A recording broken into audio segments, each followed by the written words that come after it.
So first of all, I'm really sick. Bear with me. This is pretty important. Ezekiel 36 and 37 speaks of these 2,500 years of worldwide Jewish oppression, or in 2000. No. Jesus Christ. Alright, let's do this. Israel was reestablished in 1948. What is that? After the Second World War, right? And the end times speaks of the end times. Foreign armies invade against my Edom, who gave my land to themselves. Behold, I have spoken. And there was an oath that shall bear their own shame. Shall bear it. So the exiles were gathered, chapter 36. I guess also Ezekiel, right? Clean water on you, God says, through the prophet. New heart and spirit, he says. You will be my puppets. I think he says this like in a loving way, though. Like, because there's all this like profanity of God's name. And he's like, I got it. It's okay. Basically, you're good people. You're just behaving badly. And so he's going to put his spirit in us and his a new heart, and this clean waters he calls living water. And it's going to fill the Dead Sea. Ironic. There are so many references in the Bible of like things being backwards. Great example right now, the Dead Sea being named dead, right? But it will be the waterway that gives life to everything in it, and anyone who drinks of it will have eternal life, he says. And so this is the same language Joshua uses when he says these cities are now fortified, when he's speaking about giants. And in God's prophecy through one of the prophets again, Ezekiel probably, because this is the book of Ezekiel, he says the land of his people will be desolate and it shall be tithed. And it was until the appointed time. So 586 BC was, I want to say this was around the time Solomon was still alive, or had just died, a couple centuries.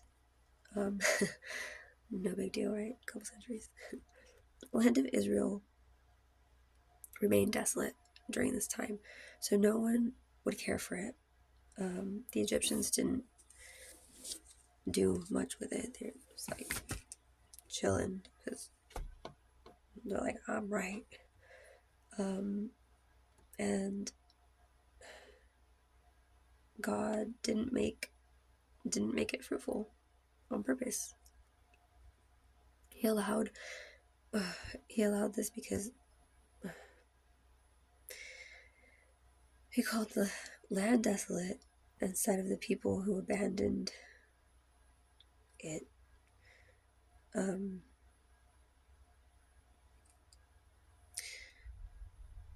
And I believe this land now produces fruit for most of the world. So it's really interesting how God can just change anything just like that. And he doesn't just switch it up on us like it's a mystery. He always forewarns his people, and they have plenty of years of time ahead of them to plan for it. And that's what happened. And so this is similar to suppose what's happening now, only now it's much worse because it's continued after so many opportunities to change what's happened in the past. So these people are a perfect example of what not to do. Prophecy means to put a spell on a non-living thing. Prophesy? Really? Okay. The bones became flesh. I don't know if I wrote that wrong. Prophecy to the breath. Oh, okay. This is a call to action to prophesy, as in the verb. Prophesy to the breath, and breathe, and breath came into them, and they lived. This would be referring to the people of where were they from?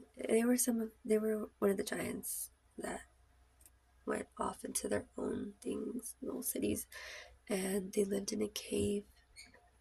A lot of them lived in caves actually, and then I don't know if there was like a natural disaster, like the mountains. God made the mountains fall or something happened, but a lot of people didn't come out of their caves for a long time. So this is if you're thinking of the song "Feel" by Caskey, yes, it's a great reference.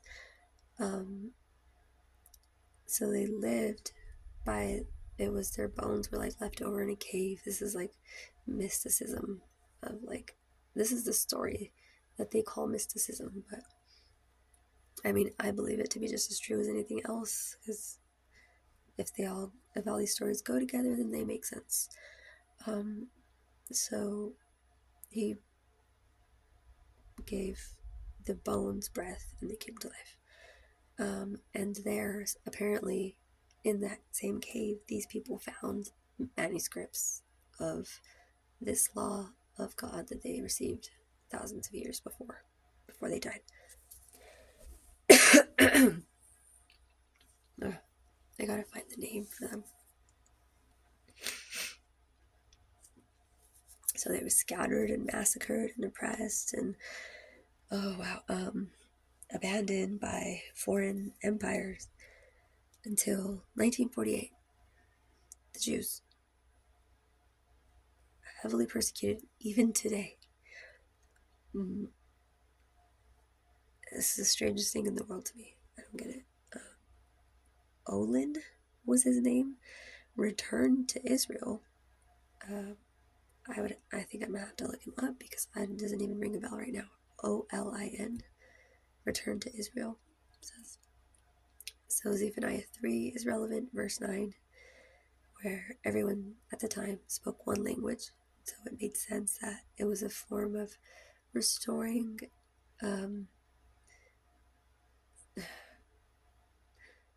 God was with them in their language at the time. It wasn't blocking any of their moves. And so this part was a perfect example of this restoration that happens, right, when we repent and create heaven again from whatever we messed it up from. But then it interrupted our own healing by just doing it wrong. So it's very interesting actually, because maybe these people weren't even aware that they were doing it wrong until everything went wrong, seemingly all of a sudden, right? The Zionist movement is relevant. British Mandate, Balfour Formation. British Mandate, Balfour Formation. That's something important. Gotta look it up.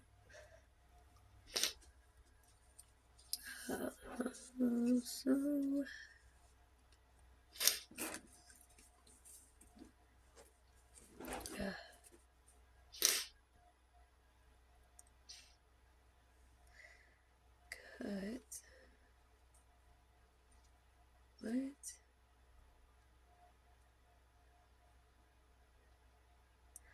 Oh, okay. Marriage.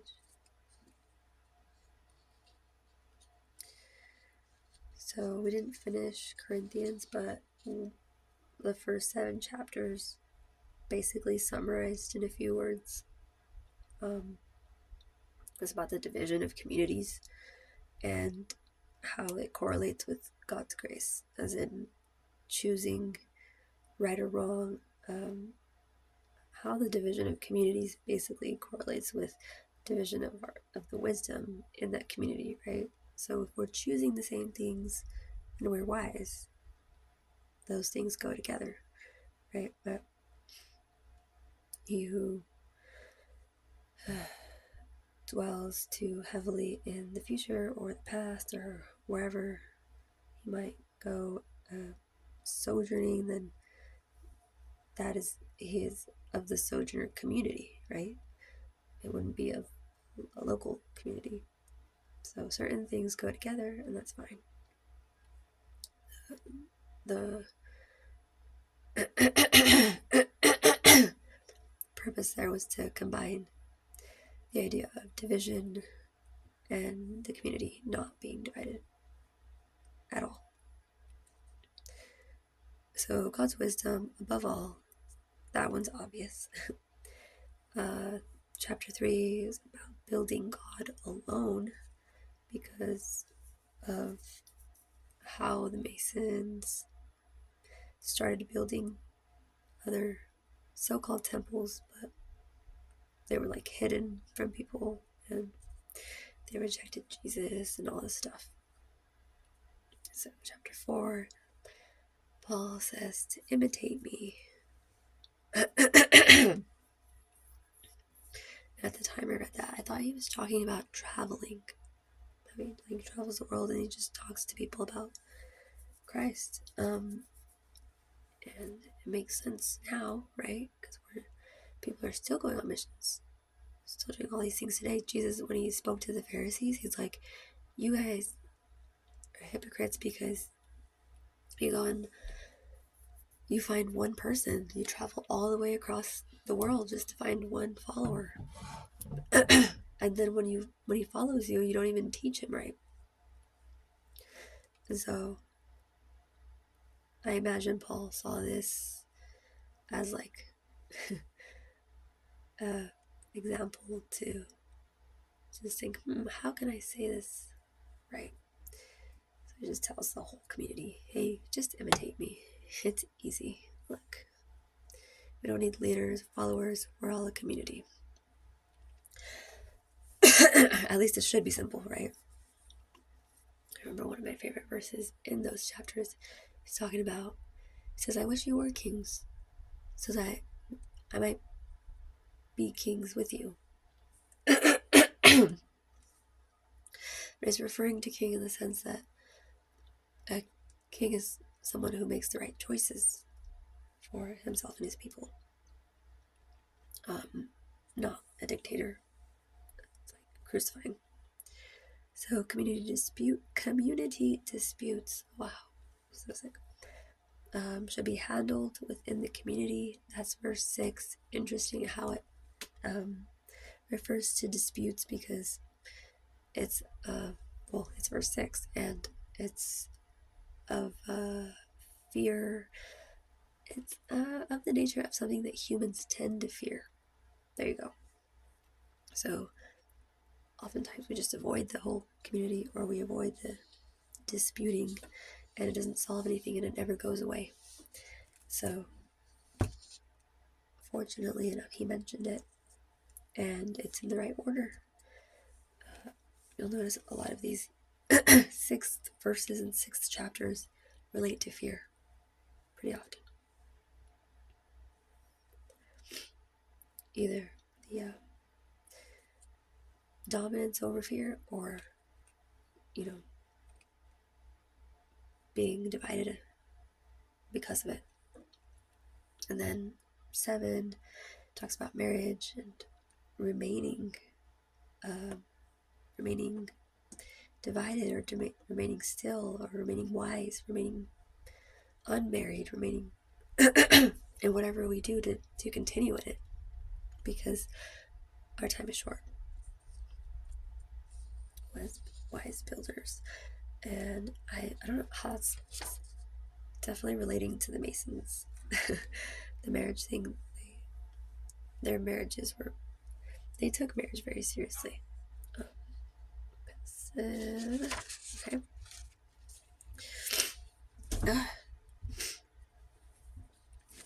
Ah, these snakes.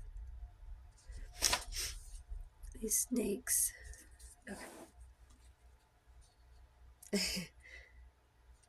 Yay. Center median. Oh, I never noticed that. Lowest, highest, actual examples. Ooh, median. Okay. Welcome to How to Be a Creep as opposed to a regular creep. I believe magnitude is synonymous with absolute value. I don't know why that's relevant. I don't think it is. I don't know. Let's skip it. Oh. Pop quiz. What God have you worshipped? Trick question. You shall worship no other God. There's but one, apparently. I don't know, man. Kind of starting to doubt. Okay, there's one. Okay, there's one. Who is your father? Shem? Not Shem. Abba means father, right? Abba. Shem. Who is protecting Israel? Oh, that's a good question, man. Because if nobody protects Israel, then who's going to protect us? We're far less righteous than they, right? I don't know why. Listen, if your mom was God, she'd be like, Ham, notice how I don't have to say this out loud to Shem and Japheth. I wonder how it is that they know what that means, right? Showing mercy, that means don't murder.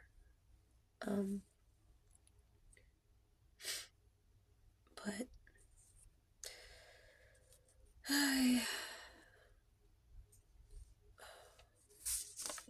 that should be obvious. Anyway,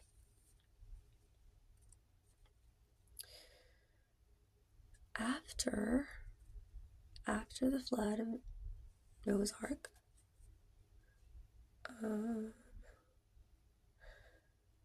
now humanity will never degenerate.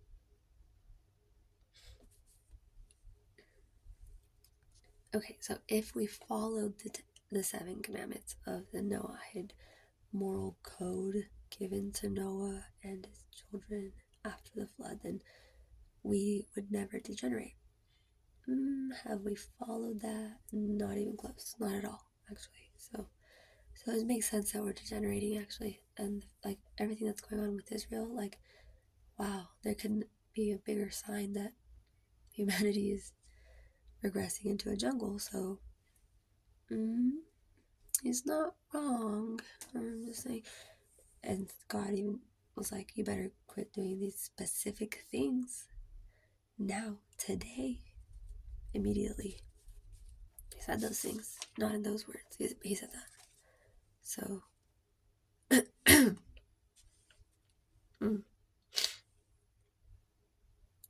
basically, again, if God was your mom, it would sound something like, Ham, your friends can't sit with us.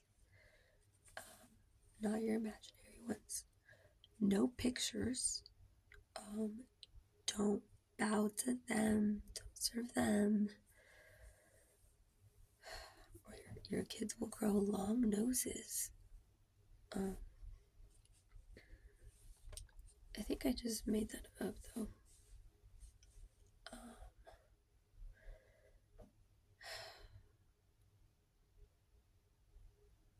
Humans should have reflected at this time and establish courts of justice, and should have done so in a more like intricate way instead of just like having one state, like how everybody went to Judea for the census. That was stupid. Like, why did they have to count every person? Why couldn't they just be like, let's do a guesstimation, think how many people are like right here in this spot, and then we'll multiply it, right? I don't know what they did. So,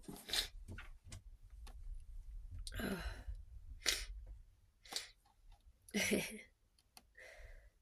love that. In the Geneva version of the Bible, if you look up verse 15 of chapter 32, it literally says, "Thou art gross." I love that part. Anyway, we already talked about that stuff. It's just heavily highlighted.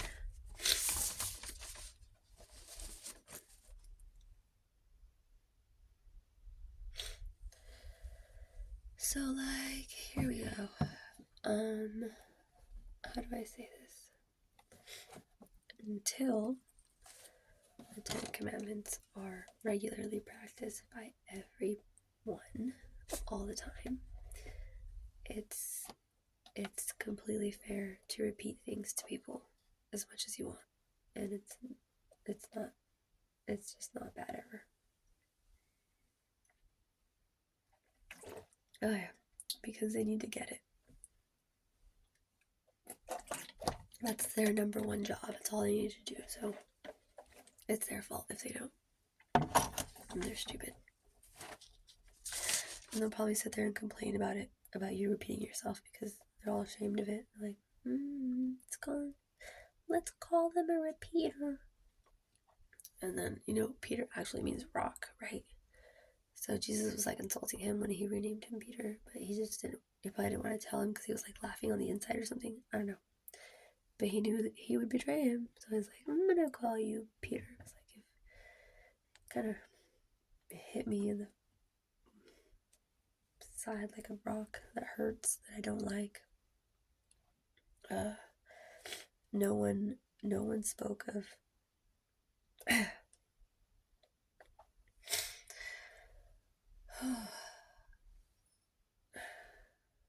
no one spoke of their own sins.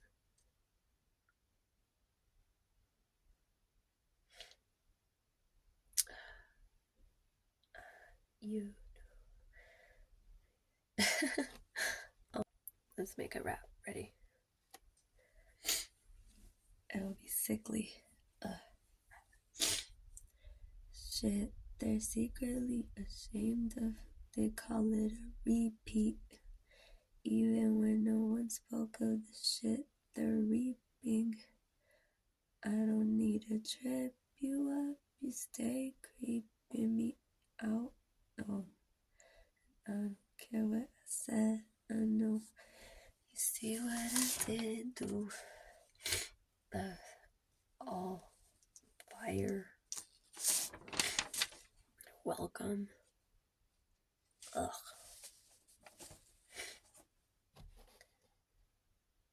Your eyes. What? This isn't even a... Oh wow, I was gonna say this is great, but it's not even a verse. Oh well. It's over now, but it's over now. Oh man. These are numbers. I don't... no idea. 153. Apparently this number is significant in Luke, maybe in Matthew, or John. I don't know, man, all of them. The point is 153, and it equals 9. And if you divide it by 9, you get 17. And then, guess what happens? If you divide it by 6, 25.5. Write this down. Because we need to add a fifth to it later. 153 divided by 5 is 30.6. What does that equal? 9. And 153 over 6, the 25.5 equals 3 if you sum it, right? And 153 divided by 4 now. 38.25. That's amazing. 38 was the number. I think he gave the number to redemption, right? Ezekiel 38 is about redeeming the temple of God, glorifying. These beautiful things happen right after the chaos that arrives. And then there's divided by 3, you get 51, which equals 6. So there's fear again. I don't know what these numbers have to do with each other, but they're definitely saying things right now. All equals, except the 9, except dividing by 9. That's wrong. Maybe we'll skip it. There we go, I found it. Okay. Wow. Remember how we did some mathematics on Stephanelia, and there was a 9, and then you divide and you add a fifth or something? We call that the 1/5 rule, and it still stands in Egypt today, where a fifth of the harvest goes to the king or the ruler or whatever. But this is 153. I don't know why I was inspired to do it, but 153, it's a number that Jesus spoke of in the Gospels, and apparently it has significance. But the thing is, if you divide it by 2, you get 76.5, right? But if you divide it by 3, you get 51. Oh, I'm sorry, scratch that. You divide by 2, you get 76.5. You divide by 4, you get 38.25, which, when you add the fifth to it, plus 1/5, I think a fifth of 38.25 is 7.65, right? Which is the same number we got when we divided by 2, only the decimal was 1 over. Oh, my stomach's growling. I just thought it was interesting. And then when you get that, you add it together and you get 30. So when the Christian Bible talks about 4s, 5s, it talks about 4s in the sense that they compensate for each other. So it makes sense. I relate this number a lot to inheritances, good things. There are 4 seasons. And 4 is very celebrated number in Hebrews, but 40 apparently is bad. But the 5s is all about division. So everything came from, dividing the something, yeah. But if you take, say, a square or circle, right, and then you put 4 people on each side, you have 1 left over, they're gonna end up next to someone else. So whoever that 5th person is, it's gonna grow bigger. But if you divide them and make a pentagon, then you separate the forces and you make them weak. In this way, you can gain the most plunder in war by staying together, moving slow, and just dividing the enemy. Because if they can't penetrate your circle, then you already won. Art of War talks a lot about that.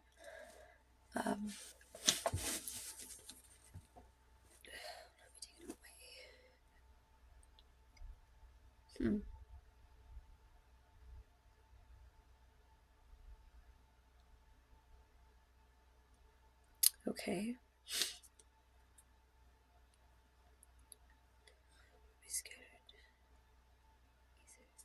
Okay. Oh, right. Okay.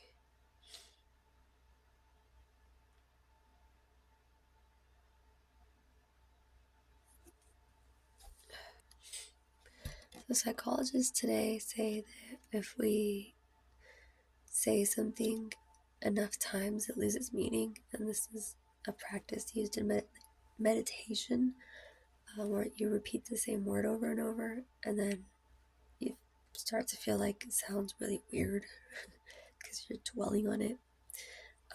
Yeah, same idea here with God's. The name of, they use the name Hashem in the place of the name for God, it says, or it actually omits the vowel, to substitute for his most holy tetragrammation. I can't even pronounce that. Tetragrammation name, which may not be spoken except by Cohen. I imagine, so that it never loses its meaning to us. Translation, or to God, right? Can you imagine if we called him all the time? Eventually he'd be like, you guys are crying wolf. You don't even need me. What the heck's up?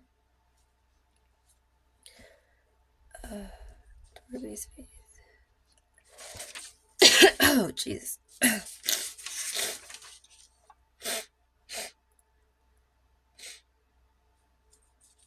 Oh, man. I made so many timelines. It didn't work.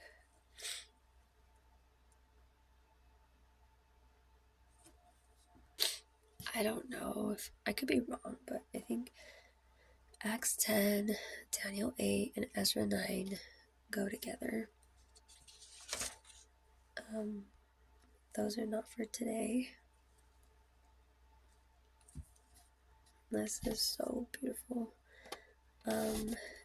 So son was the term used to call any member of a patriarch's kin. So it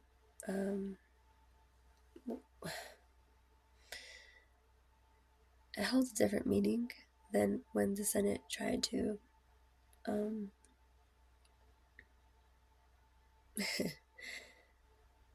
take account of everyone that populated the earth. Kind of crazy.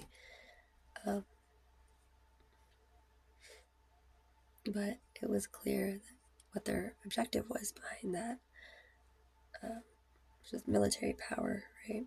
And to plot evil plans. Oh my gosh. Ooh. So we're making it harder and harder for God to keep his promises, because he said in 9:16 that he would remember us with the rainbow and remember not to hate us.